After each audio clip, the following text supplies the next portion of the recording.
This week, the Woodpeckers machine shop is continuing to work on the one-time tool, gauge blocks.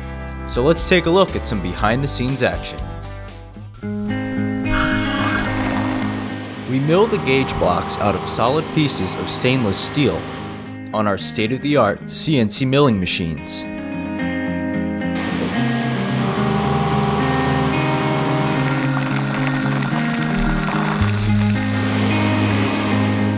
After the rough milling, the gauge blocks are precision milled to tolerance.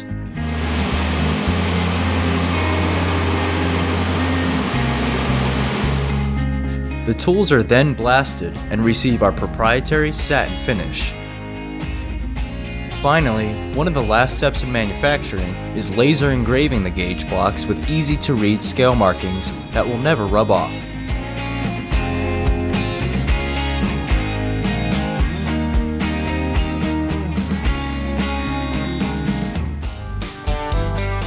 So now these tools are getting close to shipping out as we continue to work on them over the next few weeks. So stay tuned for more production updates.